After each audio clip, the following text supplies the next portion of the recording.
Donc, il fallait continuer dans l'année qui suit, puisque le livre du Ben Ishraï se divise en deux. D'accord? Donc, on a parachat de Noir, deuxième année, Be'ezrat Hashem. Bonsoir à tout le monde. Erev Tov, B'Shem Hashem, Naseh Nasliach. Baruch Ata Adonai, Eloheinu Melech HaOlam, She'akol Yeh B'Dor.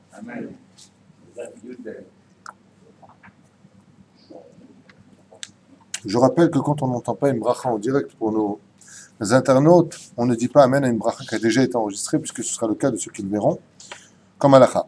Donc, sans plus tarder, on n'a pas mal de retard, on avance. Dans le paracha de Noach, le Ben Ishraï, on avait expliqué que, vous savez, qu'il prend une bribe de la paracha, il explique, et de là, il va vers des halachot. Donc, pour nous montrer qu'en fin de compte, même toutes les halachot, d'une certaine façon, dérivent de la Torah. Tout vient de la Torah, comme on pourra le comprendre. Quoi qu'il advienne, premier verset. Vatem, Pérou, Urvu. Après la destruction du monde, alors, très curieux comme histoire, parce que si Dieu sait tout à l'avance, alors comment se fait-il qu'il a détruit un monde? Il aurait dû commencer le monde à partir de Noach. Noach, c'est Gematria, Adam et Had. Il ne reste plus qu'un homme. Donc c'est le renouvellement de la création du monde. C'est un sujet qu'on verra pour la paracha de la semaine, ceci étant dit, mais juste comme ça pour que l'on comprenne. Noach. Pardon? Quel rapport avec Mathusalem? Il a même reculé le Malbout pour que... C'est pas du tout de ce dont je parle. Je parle que si Dieu savait tout à l'avance, pourquoi est-ce qu'il n'a pas commencé le monde à partir de Noach au lieu de passer par le déluge? Pour les générations à venir. Maïnaf Kamina. C'est pour ça que je vous ai fait un jeu de mots avec une gematria, un compte numérique, en vous disant que Adam et Had, il n'y en a eu qu'un. Mais en réalité, le père de l'humanité, ce n'est pas qu'un seul homme, ce sont deux hommes. Il y a eu Adam, le premier homme de l'histoire, et toute sa progéniture est effacée. Mais il y a un autre homme qui se lèvera, qui deviendra le père de toutes les nations du monde, y compris du peuple juif, c'est Noach. D'accord? Et Noach, c'est Gematria, Adam et Had. C'est tout ce que je voulais vous dire par là, pour vous faire comprendre qu'il y a un renouvellement du monde.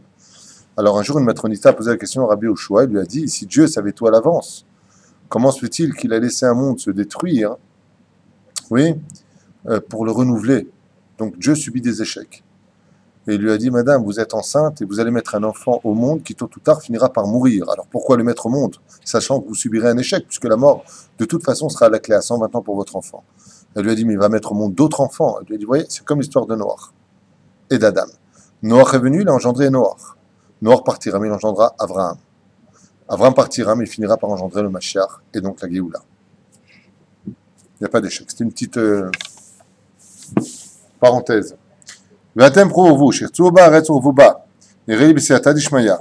Atem, ochom, emet. Le mot atem, c'est dire vous. Si vous inversez les lettres du mot atem, alef taf mem, vous obtenez les lettres du mot emet. Shem romzim le esrim ushtaim ochot Torah, qui font allusion aux 22 lettres de la Torah. Le mot emet ne peut se composer dans le monde qu'à travers les 22 lettres de la Torah. Question simple pour Kita Aleph, comment? Quel rapport y aurait-il entre le mot emet et les 22 lettres de la Torah? Quel remède on y verrait? Quelle allusion? Parfait, tu as tout compris. Première, dernière lettre, donc il y a toute la Torah dedans. Parfait. Non, c'est juste pour voir si vous étiez avec moi. Ah, qui Aleph ou Baroche. Ah, bah c'était marqué en dessous. Tu l'avais lu? Petit malin. Donc Aleph Baroche, même Baemtsa et Taf Basof. C'est évident. Daïnou. Im Tachnis Ochot Mansefar. Si tu rentres dedans, bien entendu, les extrémités Mansefar, c'est-à-dire les Sofitivot, même Sofit, Nun Sofit, Tzadi Sofit, P Sofit et Kaf Sofit, à l'intérieur. Betocha Ischrim Ushtam Ochot, ça fait donc combien de lettres en tout? 27. 22 et 5, 27. En cas où vous ne savez pas compter. Asye Otmem Mamash Baemtsa. Car effectivement, pour avoir une lettre au milieu de l'alphabet, il faut qu'elle soit paire ou impair? Impair, pour qu'elle doit être au centre des lettres. Donc on voit vraiment que le même est la lettre qui appartient au centre des lettres. Yadwa qui esrim et Sheva Otshot à Torah M Tzinorot HaShefa. Et les 27 lettres de la Torah ensemble sont, par excellence, les conduits de l'abondance qui montent du monde d'en haut, du monde d'en haut vers le monde d'en bas. C'est pour ça que les lettres qu'on appelle donc les ustensiles, ceux qui peuvent percevoir, recevoir, Kacher Yirbu Otshot Bimluam, ou Milu Miluam, Veotkama Miluim, Az Yirbu Atzinorot. Et c'est pour cela que, Bezrat Hashem, plus les lettres se multiplieront à travers leur gématriote intérieur des intérieurs, comme par exemple Aleph, Aleph, Lamed, P, de l'intérieur de l'intérieur. Vous inquiétez pas, c'est un peu compliqué au début, mais ça va devenir très simple. On est là, Yirbe Hashefa, le Sof Mashamar Elisha Anavi, Alav al Shalom, comme c'est marqué là-bas, Lechi Sha'ali Lach Kelim, Min Achutz Med Kol Shchenaich. Donc, pour libérer, je resitue un petit peu ce qui se passe à l'époque d'Élisha. Élisha a un enfant grâce à la bénédiction, pardon, euh, euh, euh, cette femme a un enfant grâce à la bénédiction de Élisha. Ces deux enfants sont prisonniers pour aller à l'armée, pour donc aller vers une mort certaine. Dans le cas de ce récit précis, elle pleure et elle a besoin de les libérer en payant une forte somme d'argent. Elle n'a pas les moyens, donc elle a besoin d'avoir de l'huile d'olive qui coûtait extrêmement cher. C'était un peu le pétrole de cette époque. Et Élisha lui demande d'aller récupérer des kélim. Ces kélim, des ustensiles, combien même cassés, brisés. C'est-à-dire que tu aurais juste une cruche, imagine que le ventre est justement éventré, donc il n'y a plus rien. Ça suffisait à Élisha. C'est-à-dire que ça se remplissait, ça ne tombait pas. Des miracles étaient mis en application car Dieu a besoin de Kéli dans ce monde pour accomplir ces miracles, pour pouvoir se cacher à travers cela dans la nature. Kélim Rekim Al Tameiti, Mazal Tameiti, ne laisse aucun Kéli dans la poubelle ou à droite ou à gauche ou dans la rue. Bien entendu, non Efker, n'appartenant à personne pour pas qu'il y ait de vol, et amène-les-moi. Gam od bechina, acheret l'iribou yasheva, kaasher yigdelu atzinorot bechamotam. Ki yadoua sheyesh otiot ktanot, veyesh otiot benoniot. Et on sait que dans les lettres, il y a des lettres qui sont moyennes, des lettres qui sont hautes et des lettres qui sont petites. Donnez-moi une lettre qui est petite. Bonne réponse. Le yud, moyenne, le même. Longue, la med. Très bien. ויש אותיות גדולות. כאשר יגדלו האותיות להיות בסוד אותיות הגדולות, נמצא הכלים הם גדולים. ומילא ירבה השפיים נשאר בהם, כי אינו דומה צינור רחב, קנה לצינור רחב חבית. Et quand toutes ces lettres-là, Bezrat Hashem, à la fin des temps, quand on arrivera à enfin recevoir et percevoir l'abondance que Dieu nous donnera, et qu'on aura Bezrat Hashem, toutes les lettres pratiquement au même niveau, eh bien, comme il donne ici un tsinor ou une chavit, c'est un tonneau, כן? כיוון דנתחבא השפע למעלה, יהיו ריבוי טובה למטה בארץ התחתונה. וזה שאמר ואתם. Et donc, c'est ce qu'il dit ici. Ve'atem, première lettre, et dernière lettre de la Torah, celle du milieu. Quel rapport avec tout ce qu'on vient de dire? C'est très simple. Plus il y aura d'enfants sur terre, plus il y aura de noms à donner sur terre, plus on multipliera les lettres de Dieu dans ce monde, et plus on aura d'abondance dans ce monde. Et je fais d'ailleurs une parenthèse importante par rapport à ceux qui attendent d'avoir de l'argent pour avoir des enfants. C'est parce qu'il n'y a pas d'enfants qu'il y a moins d'argent. Les moyens viennent avec l'argent vient avec les moyens demandés. Vous voyez ce que je veux dire? Dieu envoie selon les besoins de l'homme. C'est comme un homme, il attend d'avoir de l'argent pour se marier. Il n'a pas compris que son mazal, c'est sa femme. Donc s'il veut de l'argent, il faut qu'il se marie. Même si le Rambam dit qu'il faut d'abord une bonne situation, aujourd'hui c'est sauf qui peut. Aujourd'hui, pour éviter la faute, il faut se marier vite. Mais attention, le but c'est pas de se marier, c'est de le rester. Donc priez Bezrat Hashem avant pour trouver le zibouk qu'il faut. רמז יכללות 27 צינורות התורה, פירור ורבו, תחתי כאמרי, אחד מצד המילוי ומילוי המילוי, והשני וכו' וכו'. טוב, on avance.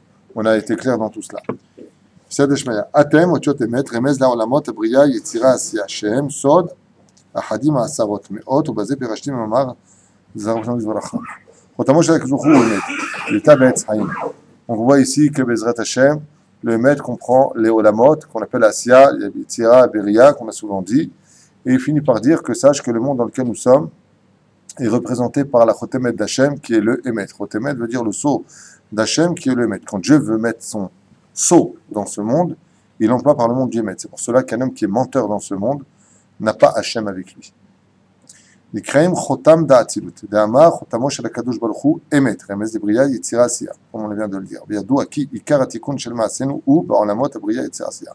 On sait que tous les tikkunim d'Israël appartiennent au monde dans lequel on vit, de la parole et de la pensée.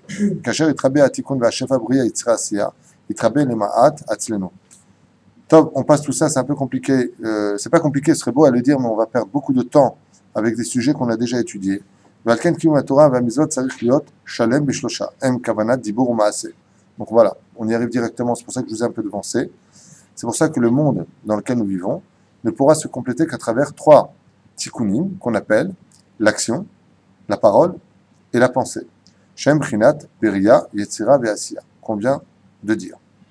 Vadibur, Metaken, Be'yetzira. Alors voyons ensemble un petit peu qui répare quoi. La Kavana Isod Bina, Ve'isod Abriya. Contre le monde de la Beria, par rapport au mot Emet, on est mieux réparé dans ce monde la vérité. C'est le sujet qu'on étudie maintenant. Comment est-ce qu'on répare la vérité? Par rapport à combien de lettres il y a dans le mot Emet? 3 lettres, très bien. Le Taf correspond à un monde, le même à un monde, et le Aleph à un monde. Aleph correspond au monde de la Asiya, de l'action. Donc pour pouvoir me réparer, il faudra que je parle du monde de l'action. Donc que mes actions soient bonnes, comme celles de Noach. Noach avait de bonnes actions à son insu, donc il était Noach les Matav et Noach les Mala. D'accord? Il va falloir aussi que je répare le monde de la Yetzira. Tachles, convenant parlant. Comment est-ce qu'on répare le monde de la Yetzira? À travers la parole, car la parole forme des réalités.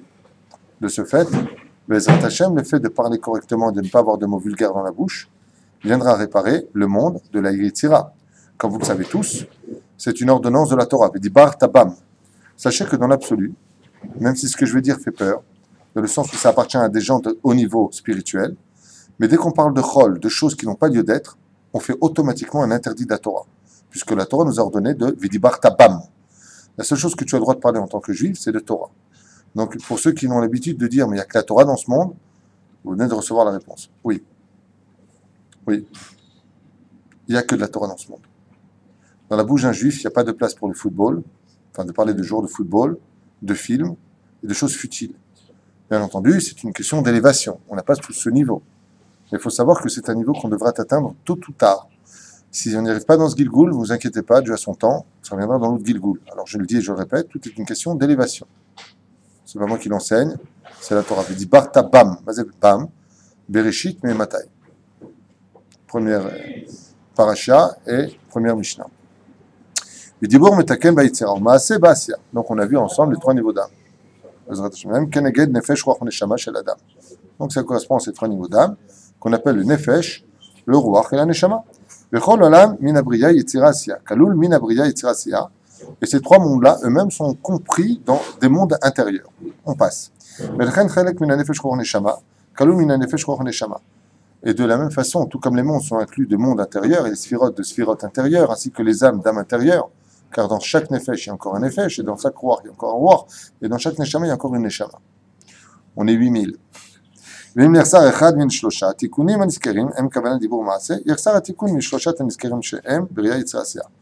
si on n'arrive pas à réparer ces 3 mondes, à travers ces 3 niveaux d'âme, à travers ces 3 niveaux d'action, qu'on appelle la pensée, la parole et l'action, eh bien, automatiquement, on tombera dans une chute violente, c'est que les 3 mondes ne pourront pas se réparer.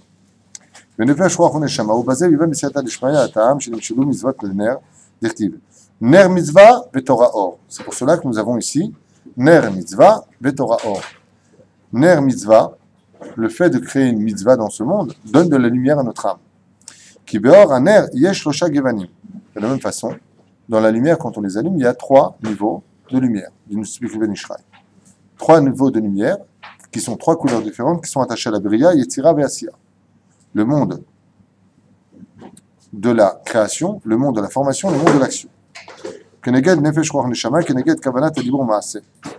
Le Zohar Katov, comme il y a marqué là-bas, le Zohar nous dit Yesh baner arba shal oviot, keneged arba otiot de havaya. Il y a 4 niveaux, par contre, de flamme dans une bougie. Quand tu l'allumes, une flamme, tu as 4 niveaux. Pourquoi il y a 4 niveaux? J'explique ici Maran Amishrei, parce que les niveaux de flamme correspondent à chacune à une des lettres du nom divin, le tétragramme, Yud Ke Vav Ke. Comme c'est marqué ici, un élément. Sheu Besod Neshama le Neshama. Donc, à travers tout ce qu'on vient d'expliquer, il y a encore un niveau d'âme qu'on appelle Neshama Neshama, Velachen Katav, dans son livre Roi Haïm, Zal, Beor Aner Shiesh Losha. Velachen Chayav Adam Leadlik Ner Beshabbat. Et c'est pour cela que quand il y a le Shabbat Kodesh, dans le Sod des choses, c'est là qu'on a le devoir d'allumer des bougies, pour faire réapparaître le nom de Dieu. Higam Shabbat Meshulash Beshosha Prinot, Kedusha Shel Shlosha Seudot. Vous remarquerez que la Kedusha du Shabbat, elle aussi, elle va s'emprunter de 3 mondes différents. Parce qu'on a vu jusqu'à maintenant que tout était 3. D'accord? Et quels sont les 3 niveaux du Shabbat? Seuda Rishona, Seuda Shnia, Seuda Shlishit. Les 3 Seudot. ולכן צריך להדליק הנר שיש בו 3 מיני אור בכניסת השבת. Qu'est-ce qui va annoncer l'allumage des bougies? Le repas de Shabbat. C'est pour cela que le ta'am principal de la Gemara dans Masechet Shabbat, d'allumer des bougies pendant Shabbat, Davka, c'est pas le ta'am de celui de la Torah. Car celui de la Torah, pourquoi on allume des bougies? Keneged, Zachor, Veshamor. Tu garderas et te souviendras du Shabbat. Ça, c'est le tam des Oraïta.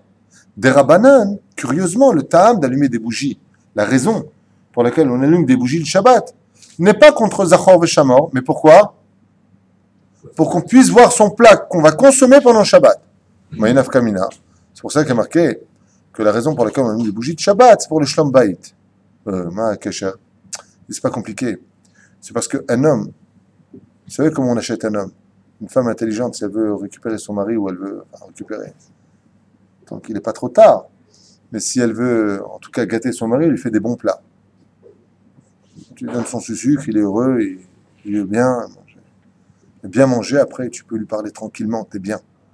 Seulement, on sait que si tu vois pas la nourriture que tu manges, tu ne seras jamais rassasié de ce que tu as mangé. Donc on met les bougies pour éviter que l'homme se mette en colère, car la nourriture va l'apaiser, et ça fait un shlom bayit à la maison. C'est le tam de la Gemara pour lequel on allume des bougies. C'est pour ça qu'il ne peut pas y avoir de bougies allumées, si ce n'est que proche de la Séouda. Vous avez compris ce que je suis en train de dire? Avec une bougie de l'autre côté de la pièce. Ils mangent ici, t'as rien compris. L'Ashkenazim ont tout compris dans ce domaine. Ils le mettent sur la table. Et normalement, c'est l'endroit où on devrait le mettre. Le Sparadim, on les met sur le meuble, Samouk la Shukhan. C'est pour ça qu'il y a un lien, quand tu fais le kidouche, de regarder les bougies. Enfin, je ne vais pas trop m'éloigner. Le Ben Ishraï, Bezrat Hashem lui-même va nous construire maintenant tout ce qu'on vient de dire qui est un peu compliqué, de façon beaucoup plus claire. Donc on a vu ici qu'il y a 3 de ces couleurs donc, qui apparaissent à travers la flamme, d'accord, qui viennent annoncer les 3 Seouda de Shabbat Kodesh. Gamir Eli, maintenant notre maître Ben Ishraï va nous rajouter, il dit, c'est Adjman, l'omar ta'am acher d'adlakat aner b'Shabbat, l'irmoz kemo she'aner, kol ma she'madik adam imeno eno chaser meoto klum, gam b'Shabbat. Il dit, il y a aussi un rapport direct entre les bougies de Shabbat et le Shabbat lui-même. Par exemple, l'exemple qu'il va nous donner ici est un exemple qui est physique, que l'on peut tous constater.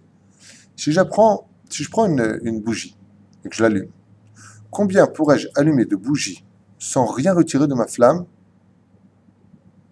originelle? Normalement, quand tu verses quelque chose pour donner vie à autre chose. Si je prends mon verre d'eau, mon broc d'eau, et que je veux remplir des verres, combien pourrais-je remplir de verres de 50 millilitres si j'ai un broc d'1 litre? 20. Merci pour votre éveil mathématique. Tu me diras, on est le soir. Donc, 20. Mais une fois que j'ai fini 20, je peux continuer? À moins de m'appeler Baba Salé, je ne pourrais pas continuer. On est bien d'accord. Très bien. Je pose ma question. Avec une bougie allumée, combien pourrais-je allumer de bougies? À l'infini. Et je n'aurai rien retiré de ma flamme. C'est ce qu'explique le Ben Ishraï. Il dit l'abondance que tu donneras au Shabbat, en l'honneur du Shabbat, la Likner Shel Shabbat Kodesh, c'est exactement la même chose. Tu ne retireras rien de tes poches quand tu veux honorer le Shabbat. Tu ne perds rien en honorant le Shabbat. Le mec, il a 100 shekels dans son porte-monnaie pour dépenser pour le Shabbat. Tu peux les dépenser pour le Shabbat parce que tes 100 shekels resteront toujours à l'intérieur. Tu donnes la bracham. Shabbat makor aberachot, comme on le dit dans les Chadodi de Rabbi Shlomo Al-Kabetz. D'accord? Et c'est ce qu'il dit. L'irmoz, kemo shaner ma shemadik adam imeno eno chaser meoto klum ken ha-Shabbat. Tout comme jamais il te manquera de la flamme alors que tu l'as utilisée pour autre chose, et cette flamme reste intacte et entière, son identité ne vient pas pour autant les itmaet, c'est-à-dire se rétrécir. De la même façon, quand il s'agit d'honorer le Shabbat, n'aie pas peur. Honore le Shabbat, rien ne te manquera. Afalpi shekol yemot achol nishpaim umeirim mimenu. Maintenant, vous commencez à comprendre tout ce qu'on a dit tout à l'heure. On a expliqué, on a commencé par les 22 lettres de l'alphabet, qui sont restées 27 lettres avec Mansafar, qui va provoquer ce qu'on appelle le Shefa 27, c'est le Shefa absolu, puisque le même trouve sa place au milieu des chiffres impairs, pour laisser passer l'abondance. Tout cela va se récupérer quel jour? Le jour du Shabbat. On sort le Sefer Torah, on va dire Dafka, les lettres de la Torah. D'où l'importance de ne pas parler pendant la lecture du Sefer Torah. Particulièrement, il faut avoir ses yeux bien plantés dans le livre et bien observer les lettres qui vont s'y effondrer. Vous savez pourquoi? Parce que le Ben Ishraï dit que dans ce monde, le monde a été créé par l'alphabet, donc l'abondance de Dieu vient par l'alphabet des lettres. Donc quand tu es dans le Sefer Torah, tu es dans l'abondance la plus absolue. C'est pour ça qu'on le sort particulièrement le Shabbat, le lundi et le jeudi. On lit une petite partie, mais le Shabbat, c'est tout le Sefer Torah qu'on lit. Toute la paracha, Kavana, qu'on va lire, correspondant à tout cela. Donc c'est très important, si on veut avoir du Shefa, amener le Shefa, ouvrir les canaux d'Akadosh Baruch Hu dans ce monde, d'avoir ses yeux bien à l'intérieur du livre, et non pas papoter à droite et à gauche, comme le disent les sages, Chaz v'Shalom, de parler. J'ai entendu récemment un rab, je ne sais pas s'il est rab ou pas, qui disait oh, moi j'aime pas ceux qui disent qu'on ne peut pas parler dans les synagogues, qu'on ne peut pas parler. Cette Torah de dictature. Fuyez ces clowns présents. Fuyez ces gens-là. Ce sont des gens qui sont on ne peut plus responsables de leurs engagements et qui comprennent absolument rien à la Torah.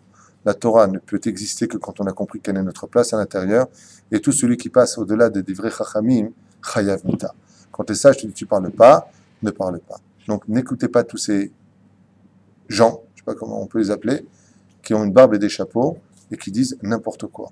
Quand c'est la Torah, je vous conseille vivement de vous taire, de rester à votre place. Si vraiment vous ne pouvez pas, eh bien, efforcez-vous de faire ces efforts nécessaires, puisque le Ben Israël dit que le Shefa passe à ce moment-là, que si tu rates ce moment-là, eh bien, tu passes à côté de ton Shefa. Comme disent les grands rabbinim, comme le Rav Mutsafi, combien un homme peut tout perdre en parlant dans une bête à Knesset, je ne vais pas revenir dessus une fois de plus, mais combien c'est important, surtout pendant la Hamida, la Chazara de la Hamida et la lecture de la Torah, comme dit le Ben Israël. Qu'est-ce qu'on a dit juste l'avant? Par où passe l'abondance dans ce monde? Par les lettres de l'alphabet. Donc, quand tu as l'occasion de lire, c'est pareil, quand tu viens étudier tes heures d'études, si tu lèves la tête, dit le Péléyoët, ouais, tu fais une coupure dans ton étude, tu viens de briser la chaîne du Shefa. Celui qui va avoir du Shefa, de l'abondance, quand il commence à étudier la Torah, j'ai raconté cette histoire ce matin, je ne sais pas qui, il est mort pour le monde extérieur. Je n'existe plus. Je suis dans ma Torah, je n'existe pas pour toi. Sauf en cas de Pikuach Nefesh, bien entendu. En français. Absolument. Il serait temps. Oui. Alors là, je vais te répondre. Est-ce qu'on peut suivre en français ou pas? Je vais te répondre à la façon David Tweet, si je peux me permettre. Oui, pendant 3 ans. C'est très important de retenir ce que je dis parce que ce que je vous dis, je l'ai fait. Moi, je dis que, par exemple, quand on veut faire sa Amida, il faut comprendre. Pendant 2 ans, tu fais ta Amida en français. Et pour les 80 ans de vie qui te restent, tu vas me la faire en hébreu, mais tu vas quand même comprendre. Parce que ce qui se passe dans ce monde, c'est qu'on s'en tient toujours à stagner, à ne toujours rien comprendre, comme ces gens qui vont à des cours de Gemara pendant 15 ans de leur vie, qui ne sont pas capables de les grosses Gemara, pas Machat, parce qu'ils ont été des spectateurs de Gemara, au lieu de s'asseoir et d'aller chercher sa compréhension. D'accord? Si on ne revient pas sur l'étude de la Torah, on a perdu cette étude. La Torah, c'est comme du blé qu'on va planter. D'ailleurs, la Torah est appelée du pain. D'accord? Quand tu viens, tu plantes du blé, si tu ne veux pas récupérer ton blé, comment tu vas avoir de la farine? Même Kemach en Torah. Donc, il faut aller chercher cette Torah. De la même façon, oui, pour répondre à ta question, Maurice, si tu, pendant 2-3 ans, tu sais que tu vas lire en français pendant que lui, il fait en hébreu, que tu Besséder. Comme il y a marqué, des fois, il y a marqué rate un seul Shabbat dans ta vie pour tous les faire. Il faut avoir un amoureux rat pour le faire, il faut avoir un rat pour faire une telle chose. Mais oui, mais après 3 ans, ça y est. Et combien tu vas rester au même niveau? Pas toi, hein, je ne juge personne. Mais après, il faut évoluer. D'accord? Oui, il faut évoluer. Donc oui, si pendant que tu écoutes avec tes oreilles, tu peux lire parce que tu vas comprendre, mais vadaï que oui, c'est bien. Comme le Rabbi Avraham Azoulay écrit dans son livre Chesed d'Avraham, celui qui étudie les Mishnayot, par exemple, la Torah, sans comprendre ce qu'il dit, ressemble à quelqu'un, alors l'exemple que je vous donnais, il fait mal aux dents, ressemble à quelqu'un qui mange des noix avec la coquille. C'est vrai que tu n'as rien compris. Alors tu sens le goût de la noix, parce que ton âme comprend, l'hébreu, tu sais, le fameux joker, t'inquiète pas, tu comprends pas, ton âme comprend. Et combien tu vas pas comprendre? Au bout de 100 ans, tu comprends toujours pas. Assit horaire. Dans son cas à lui. Si Bezrat Hashem. Mais il y a mieux à faire. La veille, tu le fais en français, comme je t'ai mis Targum. Celui, on m'a posé la question là récemment, celui qui veut faire je t'ai mis Targum, il va lire en araméen. Atem Toim. L'araméen, c'est très bien pour faire fuir les démons, si vous voulez. Mais l'araméen, c'était la langue qu'on comprenait avant. Alpi Alacha, tu peux tout à fait faire 2 fois en hébreu, 1 fois en français. Et là, tu arrives pendant Shabbat Kodesh avec une compréhension d'étude. Moi, j'ai fait ça pendant des années quand j'étais en France, de 17 ans à 20 ans. Je ne lisais pas l'hébreu, je ne parlais pas hébreu. Je me suis mis à lire en français. Au bout de certaines années, ça y est, on passe à l'hébreu. On a fait des comparaisons et on évolue. C'est dans ce sens où je m'adresse à tout le monde en disant ne soyez pas des olim chadashim de 20 ans en Israël sans parler hébreu en disant je suis les chadash. Il faut évoluer dans l'hébreu. La veille, vous notez les mots et Bezrat Hashem, vous réussirez à comprendre. Parce que c'est une déformation de la compréhension que de lire une langue étrangère à l'hébreu. Jamais on n'arrive à comprendre le vrai sens si on n'est pas dans l'hébreu. Je referme cette parenthèse. טוב, אינו חסר מקדושתו כלום. ולכן אמרו במדרש, וברך אלוקים את יום השביעי, c'est pour ça que Dieu a béni donc le septième jour, le jour du Shabbat Kodesh, Rabbi Eliezer Omer, Bercho Bener. Rabbi Eliezer ici vient nous apporter un très beau chidouche, et il nous dit, Dieu a béni le septième jour. Mais en quoi il a béni ce septième jour? Bener. Il a béni avec les bougies, l'allumage des bougies de Shabbat. C'est pour cela que le commencement de l'accueil du Shabbat s'octroie par le biais des bougies de Shabbat. D'où la première chose que l'on va faire pendant Shabbat Kodesh, Levarech ala nerot, Baruch ata Hashem, le nom de Dieu est béni, entre guillemets, par l'accueil du Shabbat Kodesh, à travers cela. Vechen ayamase, פעם אחת הדלקתי את הנר בליל שבת, ובאתי ומצאתי אותו בליל מוצאי שבת, דלוק ולא חסר כלום. Comme l'a dit Rabbi Eliezer, bon, pour ça il faut être Rabbi Eliezer, il a une fois allumé les bougies lui-même de Shabbat alors que c'était un minhag de femme, puisque la femme est le ikar de la maison, donc le principal même de la maison c'est la femme, akeret bait, et Rabbi Eliezer en les allumant, il a dit, je témoigne que je les ai allumées pour une quantité comme l'histoire de Hanouka un petit peu, puis jusqu'à Motzei Shabbat, elles restaient encore allumées. Pour ça, il faut avoir le route de d'autres personnes, comme qui en d'autres termes, Sarah Imenu, Rivka Imenu, Ken Verachel. הכוונה שברכו בנר, רוצה לומר שדוגמת הנר שהכל ניזונים מאור קדושתו. Et מה נפקא מינה en cela? Il te dit que qu'est-ce qui rend pur dans ce monde? Le feu rend pur. L'allumage des bougies de Shabbat rend pur le jour lui-même, dont la bracha. De cette même façon, tu rends pur ton Shabbat. Ton Shabbat est pur, donc ton Shabbat va te donner de la pureté pour toute la semaine. והוא אינו חסר כלום, ולכן נעשה נס הזה לרבי אליעזר, גלוי בחוש הרעות. Donc c'est un miracle quand même qui se voyait, témoin oculaire d'un miracle. שהדליק נר שבת ולא יחסר גם מן השמן כלום. Même la quantité de שמן n'est pas descendue. כדי לרמוז על דבר זה כנזכר, והנה, מה שמדליקים בליל שבת שתי נרות, ראיתי טעם בספרים, כי שתי פעמים נר עולה גמטריה 500. C'est une étude que nous avions fait il y a 2 ans. Alors, je vais essayer de la faire à toute vitesse, Bezrat Hashem, pour ne pas perdre de temps, c'est une étude que l'on connaît bien. Alors, je vais vous la faire comme ça, Baal Pé, pour que ce soit clair. Vous avez remarqué que nous avons parlé de 2 choses tout à l'heure. De l'action, de la formation et de la création, qu'on appelle Asiya, Yetzira et Beria, qui sont elles-mêmes face et parallèle à 3 niveaux d'âme qu'on doit réparer, qui sont Nefesh, Ruach et Neshama. On sait que dans le corps humain, le Nefesh et le Ruach sont dans du physique. Comme le disent les sages, le Nefesh se trouve au niveau du kaved, du foie. Qu'est-ce que le foie? Une coagulation de sang. Et le sang, c'est l'âme, sensitive. Nous avons le Ruach qui se trouve au niveau du cœur et la Neshama qui est au-dessus de l'homme. Donc, si je me réfère à ce que disent les sages, le foie et le cœur, c'est physique ou métaphysique? C'est physique. Donc, nous avons besoin de physique pour ces 2 niveaux d'âme. Donc, pour l'action et pour la parole, effectivement, il nous faut du physique. Mais par contre, pour la pensée, on l'a dit tout à l'heure, ça c'est métaphysique. La pensée n'est pas palpable. D'accord? Elle est dangereuse, la pensée. Très dangereuse, parce que elle n'engendre pas d'action. Donc on a du mal à se souvenir des réparations qu'on aura à faire vis-à-vis de la pensée, ou des bonnes actions qu'on aurait pu accomplir parce qu'on aurait pu y réfléchir avant. Ceci étant dit, quand on allume une bougie, vous avez remarqué aussi que c'est composé de 2 mondes physiques et d'un monde métaphysique. De quoi est composée une bougie? D'huile et de nerfs, d'un keli et de nerfs à l'intérieur. Mais ce n'est pas tout, il y a aussi une mèche. Et au-dessus de cette mèche brille une flamme. Donc qu'est-ce qu'on a? On a le keli qu'on appelle le nerf, le keli avec de l'huile à l'intérieur, et une mèche. Comment on dit en hébreu le mot bougie qui a été employé? Le mot nerf. Si vous observez bien, nous avons parlé de 2 niveaux d'âme, qui sont nefesh et ruach. Si vous prenez les initiales du mot nefesh, c'est quoi? Nun, resh.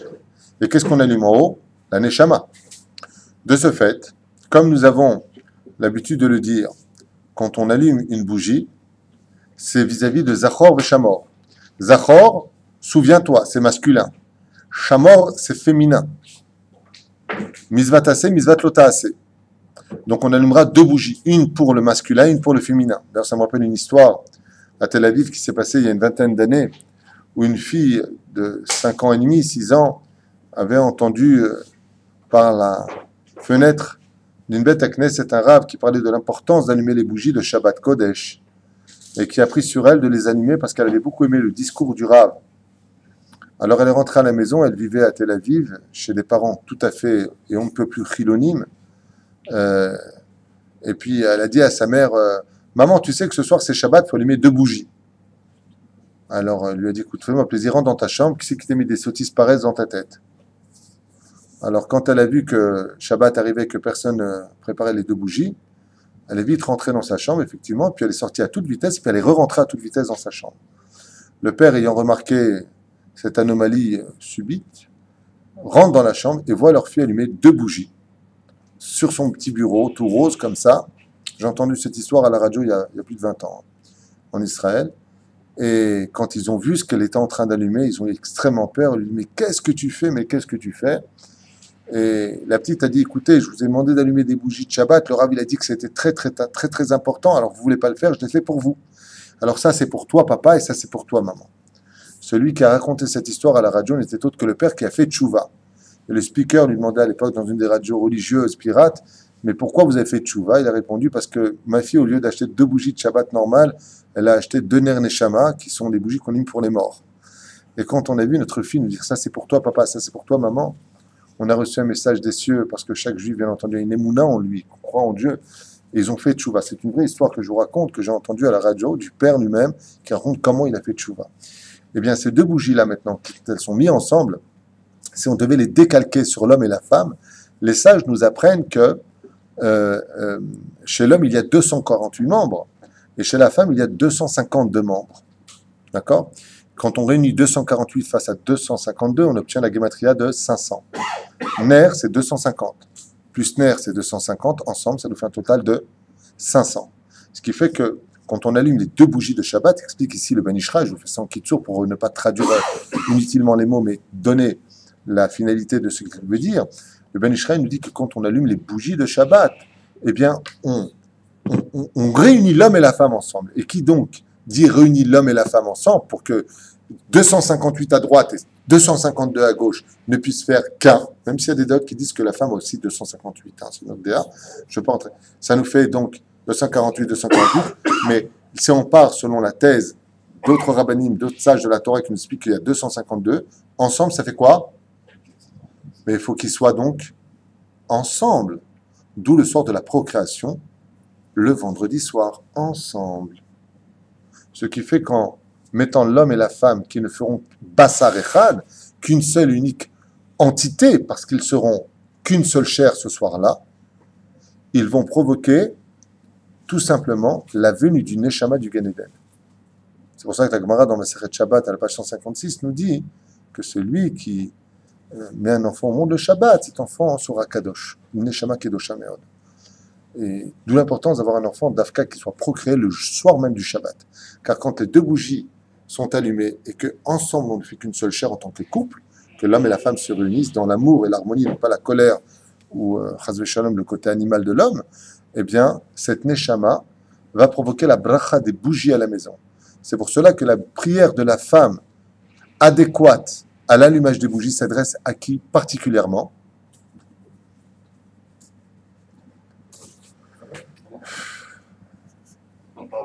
C'est fou quand même que...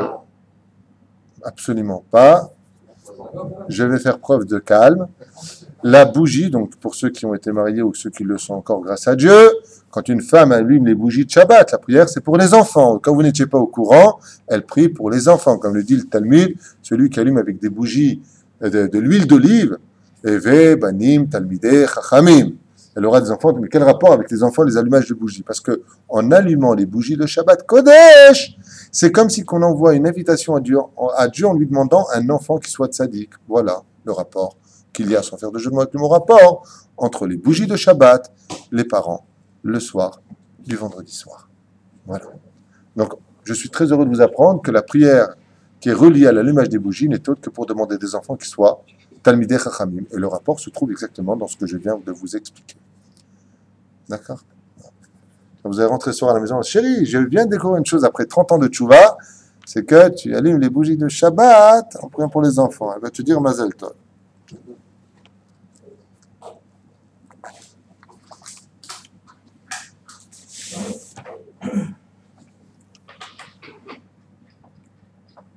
Et c'est ce qu'il dit ici. Isha Ranav, le Sachakol, 500. Qui mecha mekoch hami rochani or, Shabbat, et tikun lechet chava, v'nislah hachet. C'est pour ça que la femme va allumer les bougies, car en allumant les bougies de Shabbat, elle va réaviver les lumières que Ève, la première femme de l'humanité, a éteintes dans sa faute originelle, même si on ne peut lui compter qu'une seule faute en 930 ans de vie aussi, si Dieu veut. לכן כתוב בליל שבת מניחים המלאכים ידיהם על ראש האדם ואומרים לו ושח עוונך וחטאך תכופר. Il marque dans le Shabbat à la page 119 à Moudbet que dès que vient le Shabbat, les anges descendent, posent les mains sur la tête d'un juif et lui disent toi qui es Shomer Shabbat, toutes tes fautes te sont pardonnées. Mais il faut être Shomer Shabbat qu'il khata. D'accord? C'est ce que nous enseigne le Talmud. Quel rapport? Quel rapport? Pourquoi Dafka le soir du Shabbat, les anges ils viendraient nous dire je te pardonne les fautes de la semaine, attention, pas entre l'homme et son prochain, entre toi et Dieu, parce que ce qui a provoqué que tu fautes dans la semaine, c'est parce que tu as vécu dans l'obscurité et l'ignorance de Dieu. Et pourquoi tu as vécu dans cette situation? Parce que la première femme de l'humanité a éteint les lumières du monde, donc on ne voit plus rien, on est dans le monde du brouhaha, on ne comprend plus rien. Mais quand ton épouse va maintenant allumer les bougies de Shabbat, elle va réaviver donc les lumières du monde. Donc on considère que, grâce à cela, maintenant on peut pardonner la faute, on oublie le reste, car maintenant tu y vois clair. C'est pour ça qu'un juif qui n'est pas Shomer Shabbat est un juif qui aura vécu toute sa vie dans l'obscurité. Donc après sa mort, il continuera à vivre dans l'obscurité. Que Dieu nous préserve. Donc c'est bien de mourir en Shabbat. Puisque toutes tes fautes sont pardonnées. David Amelech a prié Dieu de toute son âme et de tout son corps pour ne surtout pas mourir un Shabbat. Puisqu'on est blanchi. Ça n'a rien à voir. Celui qui meurt un Shabbat, il est attrapé sur le chaud ou sur le froid. Ce qu'il faut, pour moi en ce qui me concerne, tu sais, les sages ils disent que la plus belle mort, c'est celui qui meurt le vendredi matin qui est enterré le vendredi après-midi. La pire des morts, c'est celui qui est enterré Motzei Shabbat. Mainaf Kamina. S'il est enterré le vendredi après-midi, avant l'entrée de Shabbat, il verra pas. Non, il y a un jugement, c'est une fausse traduction, je ne sais pas. Non, ça fait des années que j'entends ça de plein de gens. Vous vous trompez tous autant que vous êtes. Excusez-moi, tout respect que je vous dois à tous. Aucune personne ne passe le jugement. Par contre, ce qui a marqué dans le livre, comme le Zohar, ainsi que dans Parashat Vayechi de même l'Oès, basé sur le Zohar de Parashat Teruma ou Vayakel, là-bas, ce qui a marqué, c'est qu'il passe le kaf. Il ne passera pas par le Chibut HaKever. C'est tout ce qu'il a gagné. Mais c'est énorme de ne pas passer par le Chibut HaKever, de donner son nom, le nom de sa clipa secrète. Ça, c'est énorme. Mais Motzei Shabbat, il est sorti du Gan Eden, s'il est Shomer Shabbat, il va être jugé. En davar kazé, qu'un homme n'est pas jugé. Et comme c'est marqué noir sur blanc, il n'y a pas de masopanim. Une personne qui meurt le vendredi, qui est enterrée le vendredi, tout le monde te dit, il est entré directement au Gan Eden. Vous vous trompez tous. C'est faux et archi faux, c'est de l'arnaque communicative qui n'a rien à voir avec la réalité. Seulement, il passe un shlav extrêmement dur où les sages nous disent que c'est pire que la mort. C'est ce qu'on appelle le chibut hakever. Ça veut dire qu'on ne le fracassera pas dans le kever en lui demandant son nom. Je peux vous dire une chose, c'est un des plus beaux cadeaux et plus gros lotos qu'un homme pourrait recevoir dans sa vie. C'est un route extraordinaire que d'être enterré le vendredi pour éviter cela. Là, vendredi. C'est marqué vendredi. J'ai jamais lu veille de fête, peut-être, mais je ne l'ai pas lu. Par contre, vendredi après-midi, après tout à l'heure, l'après-midi, juste avant le Shabbat, tous les anges montent, les démons descendent dans le fond de l'océan, ils sont enfermés là-bas. Et cette âme-là, Baruch Hashem, a un route extraordinaire, mais si elle n'est pas Shomer Shabbat, elle va directement dans les glaciers, d'accord, dans les mondes pas agréables. Alors on va peut-être éviter le Chibut HaKever, mais Léo, je ne veux pas aller plus loin que ça, j'ai pas envie d'être un porteur de mauvaises nouvelles, mais non, on vaut deux, donc j'estime que je suis un porteur de bonnes nouvelles. Il faut être Shomer Shabbat et c'est sans condition, si Dieu veut. En tout cas, la Gemara nous dit ici, donc on voit ici que tout celui qui est Shomer Shabbat qu'il chata, les anges viennent et posent leurs mains sur lui. Et pourquoi? Parce que grâce à sa femme, elle a allumé les bougies de Shabbat. Vous savez que dans Masechet Yebamot, à la page 62, on nous dit qu'un homme qui n'est pas marié vit sans mazal. Un des plus grands mazal qu'un homme puisse avoir, c'est que le jour où il passe sous la choupa, de l'importance de se marier, comme je dis souvent, quand un homme doit se remarier pour X raison, peu importe ce qui s'est passé dans sa vie, c'est toujours du mal sur le bien. C'est que Quand il était marié, il a eu des fautes. Si Chaz Veshalom, pour X raison, à Dieu ne plaise, Chaz Veshalom, il divorce. Chaz Veshalom. Ou à Dieu ne plaise, cet homme perd sa femme pour X raison. On va rentrer dans les détails. Et qui se remarie. La choupa, c'est une machine à laver. On lui repardonne toutes ses fautes, parce qu'on estime que s'il n'avait pas été sans femme, eh bien, il n'aurait pas fauté. Par quel biais? Dans le chat, on veut expliquer pourquoi il est parti en boîte de nuit. Il n'avait pas une femme qui l'attendait. Pourquoi il est parti au pub? Parce qu'il n'y avait pas une femme qui l'attendait. Pourquoi il était au poker? Parce qu'il n'avait pas une femme qui l'attendait. Attends, est-ce qu'il a une femme? La femme est un peu la conscience de l'homme. Donc, on estime au niveau du chat qu'il n'aurait pas fauté. Mais en réalité, la vraie réponse est ici. C'est parce que comme la femme va allumer les bougies de Shabbat et va rapporter la lumière dans le monde, on lui pardonnera ses fautes par le biais de sa femme.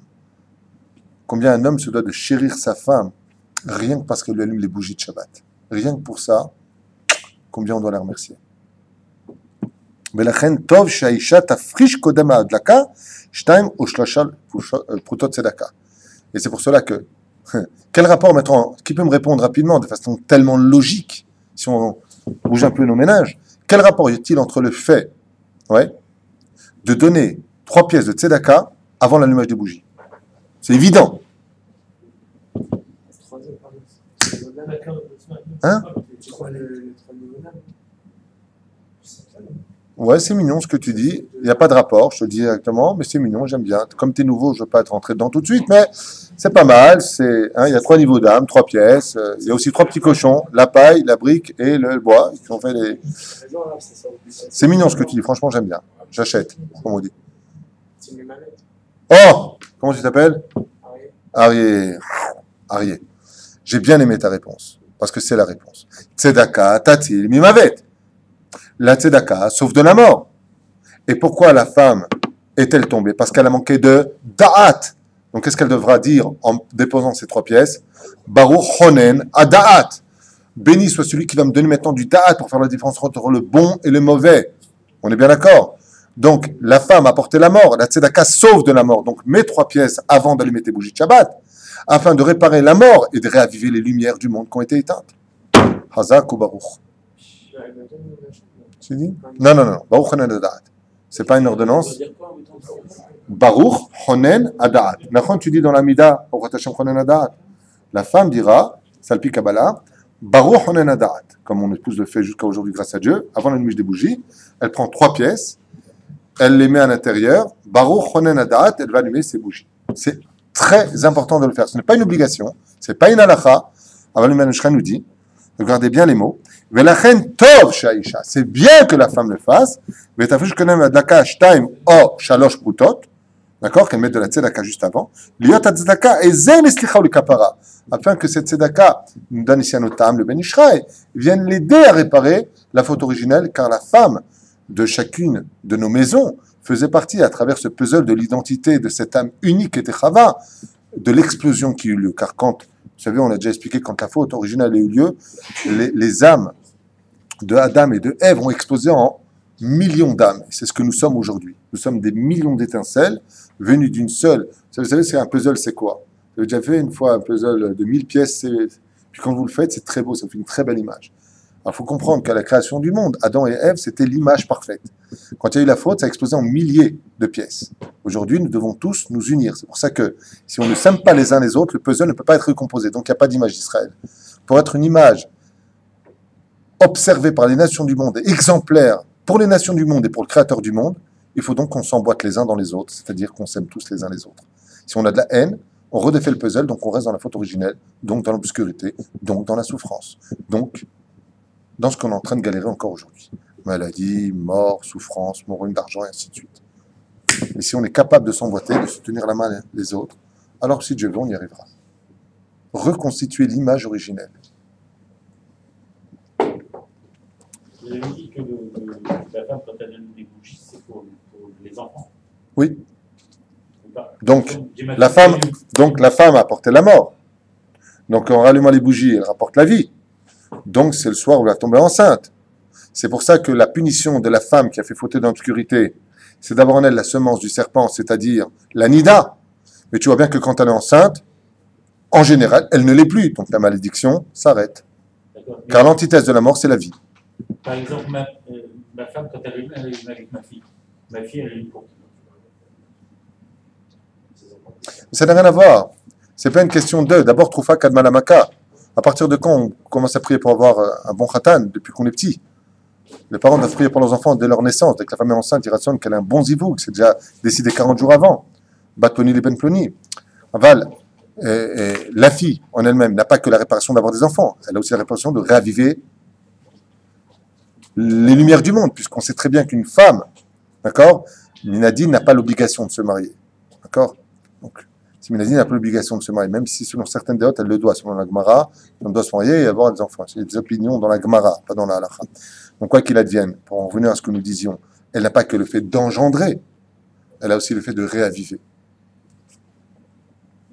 Donc, les filles aussi sont concernées, comme le disait le saint et vénéré Rabbi de Lubavitch, Zecher Tzadik Kadosh Ibracha, de faire la bénédiction, si elle le veut, à la maison.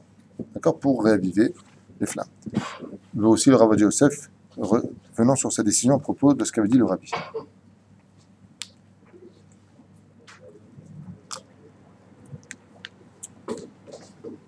Et c'est ce qu'il dit ici. Kodem Adlaka. ונראה לבסייעתא דשמיא לרמוז בהדלקה שני נרות לאמרו זכרם לברכה עץ חיים מהלך שנה מהלך 500 שנה לכם להגיד נר כפול שהוא מספר 500 שנה. Alors ici il y a un remède qui est fait. Ce que dit Ben Ishraï dans les mots qui sont dits ici ne sont pas clairs si on ne les explique pas. Il dit regardez bien dans le livre Etz Chaim il y a marqué là-bas מהלך 500 שנה ולכם להגיד נר כפול שהוא 500. On a vu que ner et ner, ça fait 500. Mais de quoi est-ce qu'on parle quand on parle de 500 années? Il faut y aller en 500 années. De quoi est-ce qu'on parle? Amshir ou Kabel Shefa Me'etz Chaim. ולכן אמרו, זיכרון לברכה, במסכת שבת, הזר במצווה, זוכה לבנים חכמים. Celui qui fera attention à la mitzvah aura le mérite d'avoir donc des enfants, Tamidei Chachamim. Je fais quand même une parenthèse avec l'aide d'Hachem pour vous expliquer de quoi est-ce qu'on parle. Rabban Shimon ben Gamiel dans la Gemara nous dit que le temps entre ce monde et le monde d'en haut, c'est 500 années de marche. De quoi est-ce que l'on parle? Prenez-le au niveau du pshat, au niveau du sod, j'en ai rien à faire. La mesure, c'est 500 années. Ce qui fait que pendant ces 500 années, vous avez remarqué qu'entre ce qui sépare ce monde et le monde d'en haut, c'est l'univers. L'univers est sombre ou l'univers est lumière? Là, la preuve en est, dès que la lumière du soleil disparaît, on voit l'univers. Et qu'est-ce qu'on y voit? Eh bien, du noir. Donc, si un homme veut retrouver la porte de son Gan Eden, il a intérêt à avoir avec lui des bougies. Ce qui amène un homme vers son monde futur sont les bougies de Shabbat. Donc, il faut 500 années de marche. Il te dit, le Ben Ishraï, pourquoi 2 bougies? Parce qu'il te faudra le chiffre 500 dans la gématria du mot ner et ner, bougie, bougie, pour atteindre tes 500 années de marche pour retrouver ton Gan Eden. Est-ce que ça veut dire qu'on va mettre 500 années de marche? Non. Ce sont des métaphores qui vont beaucoup plus loin que ça et qu'il faut étudier dans le livre Etz Chaim. Ce n'est pas du tout ce dont on doit parler ici. Qui a Torah, Shitulam et Etz Chaim. Et quel rapport avec le Etz Chaim? D'où vient l'abondance? Donc ici, Ben Ishraï dit que l'abondance vient de l'arbre de vie qui met 500 ans pour venir chez nous. Ouais, mais on peut le faire venir beaucoup plus vite par le biais des bougies de l'allumage de Shabbat Kodesh. D'où l'expression Etz Chaim hi amahazekim ba. C'est un arbre de vie pour ceux qui la tiennent. ועוד נראה לי בסייעתא דשמיא, טעם לשתי נרות, להאיר הארה כפולה לנפש ולגוף. כי בשבת גם תענוג הגוף הוא מצווה. Il dit aussi encore une autre raison magnifique. Pourquoi nous mettons 2 bougies de Shabbat? D'accord? Pourquoi 2? Il dit parce qu'en général, quand on fait des mitzvot, c'est pas le corps qui en profite. Je mets des tefilines, est-ce que mon corps en profite? Non, c'est mon âme qui en profite.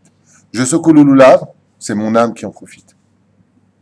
Mais quand je rentre dans le Shabbat, Allah, c'est mon âme et mon corps qui en profitent.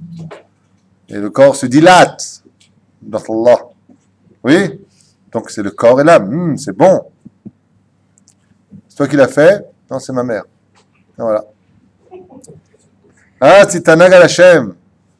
Tu jouiras du Shabbat. Et le corps et l'âme profitent. Donc s'il y a le corps et l'âme, pourquoi on allume 2 bougies, dit le Ben Ishraï?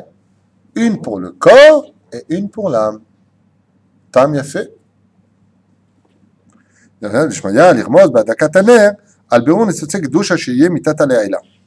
il dit ici, Alberon Nitzotzek Gdusha, juste un instant. Hein?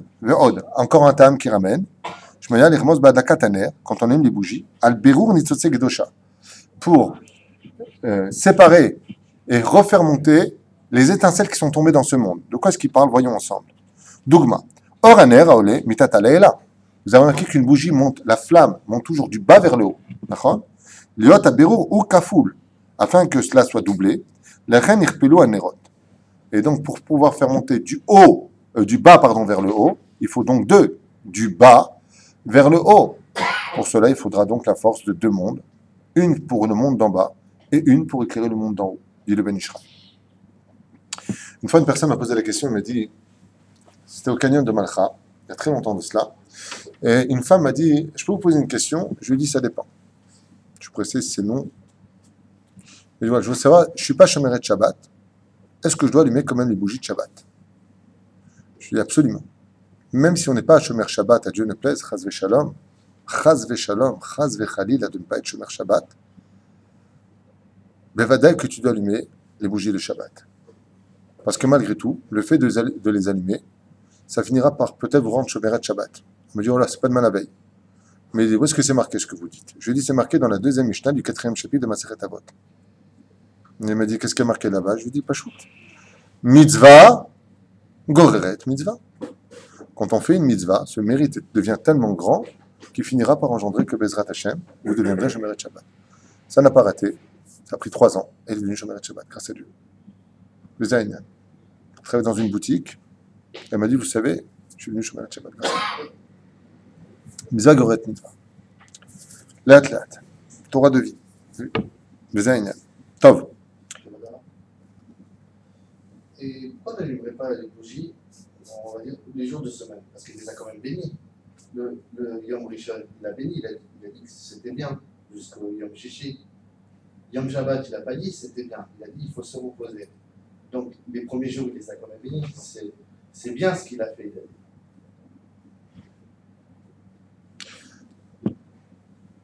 D'abord, il n'y a pas marqué une seule fois qu'il les a bénis. Il y a marqué pour 3 choses seulement le mot bénédiction. Pour le 5e jour, il y a marqué pour les poissons Urvu. Ça, c'est marqué. Pour le 6e jour, c'est marqué pour l'homme Urvu Vaivarech Otam, effectivement. Pour le 7e jour, c'est effectivement marqué Vaivarech et Yom HaShivi. Donc, quand tu me parles des autres jours en disant les a aussi bénis, la réponse est absolument pas. Il y a marqué pour le 3e jour Pamaim Kitov. Pour le 6e jour, il y a marqué Tov Meod. Mais il n'y a pas marqué qu'il les a bénis ces jours-là. Dieu a vu que c'était bien. Il n'y a pas le mot bénédiction. D'ailleurs, si tu remarqueras, ces 3 bénédictions correspondent à 3 choses qu'on aurait unies le même jour, qui correspondent à Birkat Kohanim dans le secret des choses. Le 5e jour a été béni, le 6e jour a été béni, le 7e jour a été béni. Ça oui, mais pas le reste. Désolé de te l'apprendre.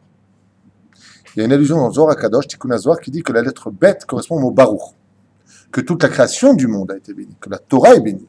Oui. Alors, on a dit que le premier jour qui a été béni, les poissons. Très bien. Le 2e jour, donc le 6e jour, qui est l'homme. 2e condition. Le 3e, Shabbat. Donc quand tu seras Shabbat et que tu seras un homme, mange du poisson pour avoir sur toi le Birkat Kohanim. Baruch, Baruch, Baruch. Yevarecha Hashem Yishmerecha. D'où l'importance de manger du poisson. Car en mangeant du poisson le 3e jour, on réunit les 3 bénédictions données dans la création du monde qui sont pour le 5e, 6e et 7e jour. Donc voilà, juste pour répondre à ta question et te remettre un petit peu dans la réalité et non pas dans l'utopie des questions. Il n'y a pas eu une seule fois le mot Baruch pour les autres jours. Marqué Tov, Tov Meod, Pamaim Kitov, Avalo Yoter Mizeh. Et en plus, c'est Sans blague. Bien fait. C'est juste pour te répondre à cette question-là qui était importante, ceci étant dit, mais pas tout à fait juste. Ça va? On avance. Pardon? Ils ont piqué le vendredi saint chez les Juifs pour manger. Qui mange du poisson le vendredi soir? Les chrétiens mangent du poisson le vendredi soir. Oui, oui, de toute façon, j'avais raconté une petite histoire Shabbat Kodesh. À propos de cela, j'ai raconté une histoire sur le monde chrétien et le monde juif, sans me moquer de quoi que ce soit.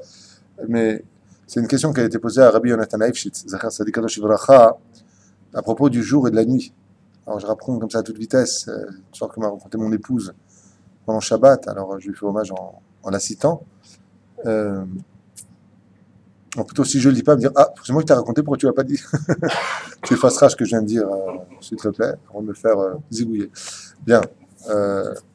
Rabbi Natanaev, il s'est rencontré un jour un curé qui lui a dit pourquoi est-ce que chez vous, les juifs, vous commencez toujours le jour la veille, et, alors que chez nous, c'est le jour. Et pourtant, il y a marqué jour 1. Donc, il n'y a pas marqué Laïla Achat. On sait que le jour ne brille que par la lumière du jour. Donc, nous sommes dans le vrai et vous êtes dans le faux. Et Rabbi Natanaev, il lui a répondu pas du tout. Chez nous, la nuit commence toujours la veille, sauf un jour. Il n'y a qu'un seul jour dans l'année où chez nous, le jour commence le jour. C'est le jour de Purim. Toutes les mitzvot de Purim ont lieu le jour et non pas la veille. Hein? Ah, bon, même si on lit la Megillah la veille, Malki Karon, toutes les mitzvot, la Seuda, que le jour, Matan Natavim, que le jour, Mishloach Manot, que le jour. Donc tout ça, ça appartient au monde du jour. Et le curé lui dit, oui, c'est vrai, pourquoi? Il lui dit, parce que comme c'est Aman, le rôle principal, un goy, un non-juif dans l'histoire, on n'était pas pressé de le fêter tout de suite, on a attendu le lendemain. Mais chez vous, c'est normal que ça commence le jour, sauf une fête. Le curé dit laquelle? Noël.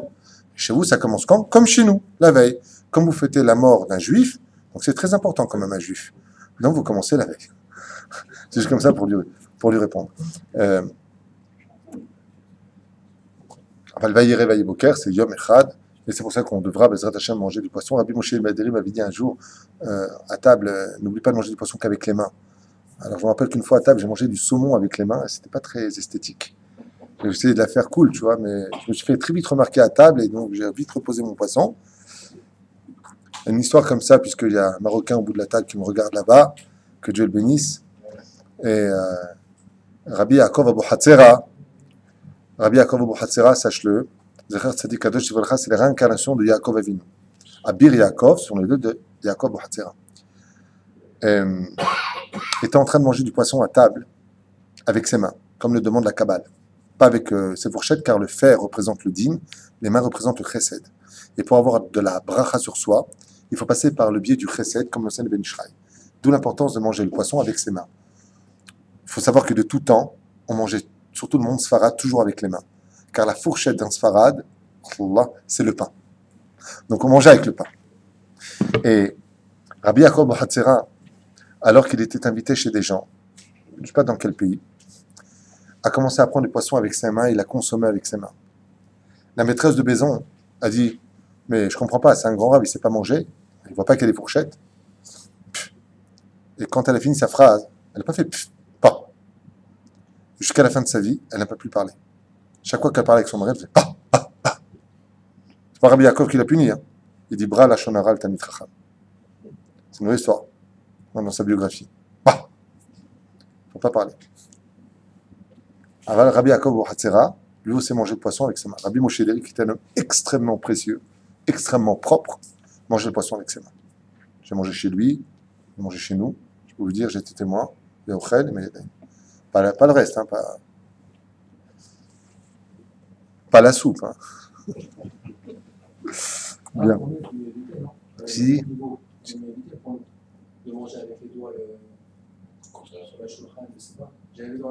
Je n'ai pas compris ce que tu as dit du tout. Pour nous, à notre niveau, oui. Il vaut mieux éviter de manger avec les mains, comme à la table. Vous mangez... Le Rav David Ménaché, que Dieu le bénisse, mon cher et grand ami que j'aime tellement, ce grand ami Tracham, qui a l'habitude d'être très franc dans sa façon d'enseigner, mange tout avec les mains. Mange tout avec les mains. Non, parce que les mains représentent le chesed. Il y a une façon de remplacer les mains, si vous voulez savoir, puisqu'on va fermer cette parenthèse qui n'est pas en rapport avec le sujet, c'est d'avoir des fourchettes en argent. Le kesef est le conduit par excellence du chesed dans ce monde. C'est pour ça qu'on va avoir un verre de kidouche en argent massif, en argent 100%, 925 sterling israélien, qui est d'argent pur, parce que le vin représentant le yaïn, on le met dans un ustensile de chesed pour rééquilibrer le monde, d'où les 3 gouttes d'eau qui représentent aussi le chesed. D'accord ? Alors, si tu es chez toi, tu fais ce que tu veux, tu manges. Maintenant, si le poisson que tu manges ne te permet pas de manger avec les mains, mange avec ta fourchette. Si vraiment ça te dégoûte ou que ça dégoûterait, par exemple, ton épouse, on ne fait pas une misa sur le dos d'une avéra. Alors tu mangeras avec la fourchette. Ce qui compte, comme c'est marqué dans le Shulchan Aruch, Adif me'ad bechavana mi'arbe bli kavana. Chez Kon Mizva, le lo kavana qui gouvre belo neshama.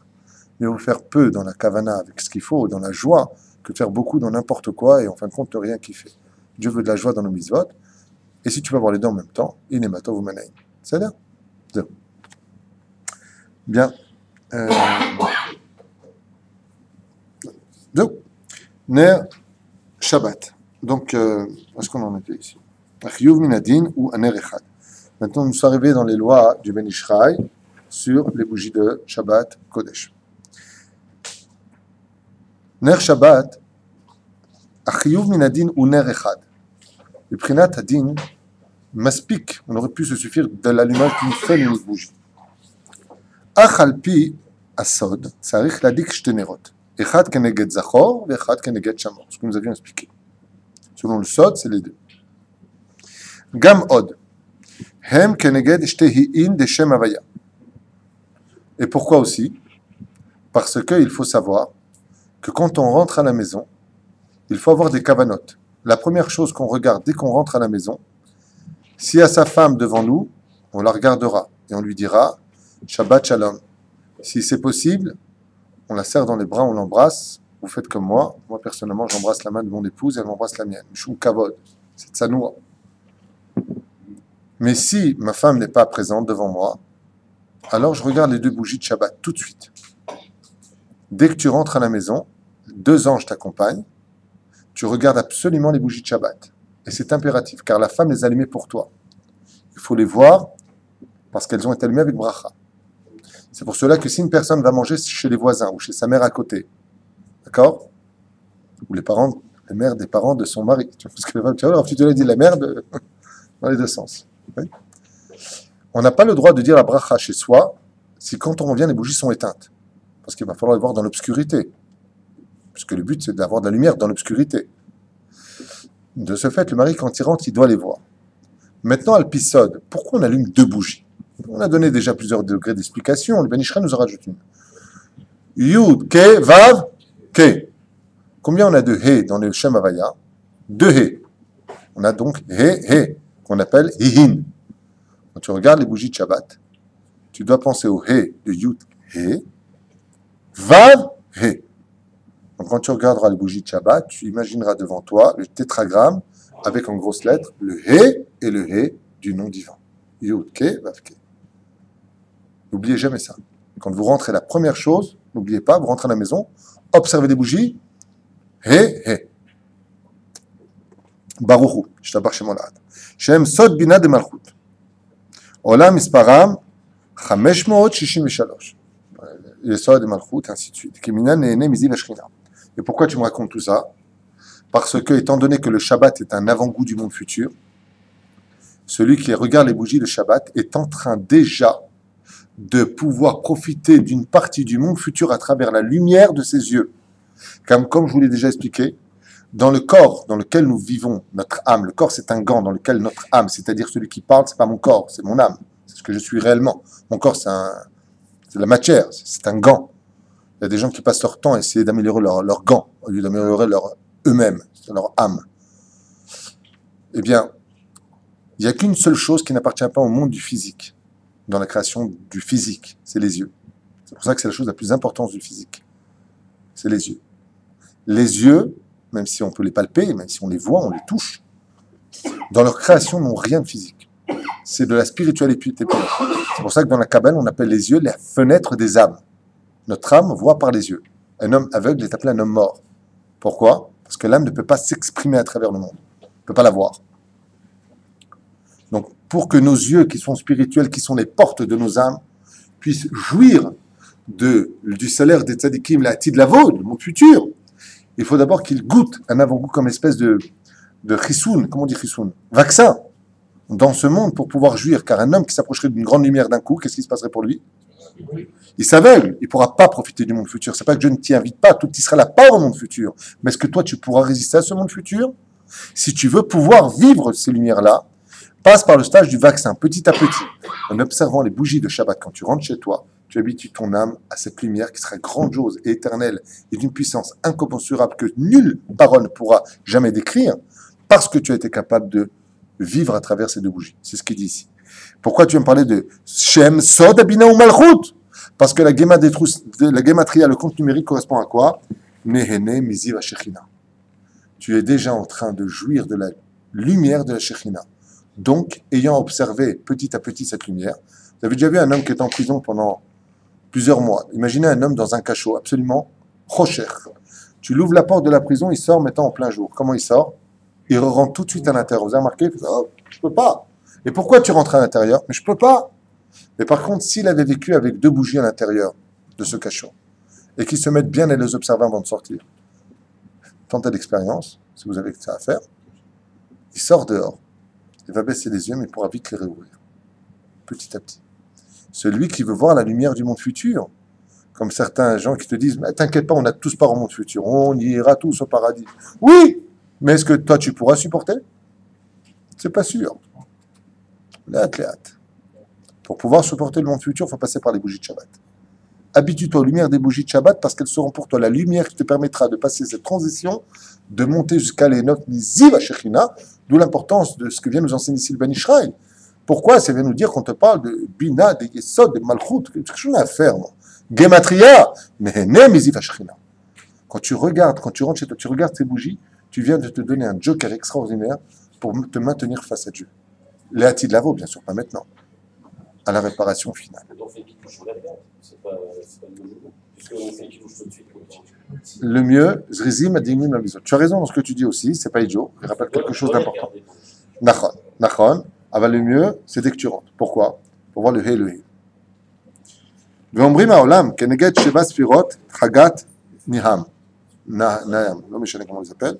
אמרו זה בשבוע. ואפילו המדליקים 7 נרות. עם כל זה, il a pour finir avec ta question tout à l'heure à propos des 7 jours. Il y a un jour pour lesquels on doit réparer. D'accord? 7 jours, 6 jours. Shavuot les Beto. Aboub. Tu poses une question. Ben Ishraï te répond. Ksheyavo les Beto. Traduit. Ksheyavo. Istakel bishténerot dafka. Donc voilà, Ben Ishraï te dit, non, pas au kidouche. Dès que tu rentres chez toi, tu le regardes. Donc premier niveau de compréhension, contre quoi? Zachor ve Shamor. Zachor, c'est marqué dans quel paracha? C'est trop ce que je vous demande? C'est trop? Il est trop. Et le deuxième, je ne vais pas commencer à vous supplier, Vaitranan. D'accord, c'est un jeu de mots en français, pour que vous compreniez. Pourquoi il y a 2 fois les 10 commandements? Parce qu'en réalité, si vous observez bien, ce n'est pas tout le temps le même mot. Dans les premiers 10 commandements, on s'adresse au masculin. Dans le deuxième des 10 commandements, dans la paracha de Vaitranan, là-bas on s'adresse au féminin. Comme pour le jour, comme pour la nuit. Celui qui veut faire quelque chose de très très fort dans les égoulottes, dans le Kirat Shema Lamita, il rajoutera les 10 commandements. Donc c'est de Yétro, c'est de Vaitranan. Vaitranan, féminin. Parce que la nuit est féminine, le jour est masculin. Voilà. Des petits secrets comme ça sur la route, ça fait du bien.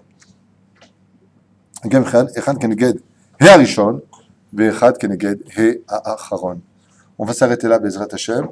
Sham Hashem Naaseh Ben Asliach. On se verra lundi prochain pour la suite des allumages, des bougies de Shabbat Kodesh. תבורכו בעזרת השם מפי השם, זכות הבן איש חי תגן עלינו, ונזכה לשנה טוב וברכת, כל טוב. רבי חנניה בן הקשה אומר, רצה הקדוש ברוך הוא לזכות את ישראל, לפיכך ירבה להם תורה בזאת שנאמר, אדוני חפשים יפסקו יגדיל תורה ויהיה אדיר.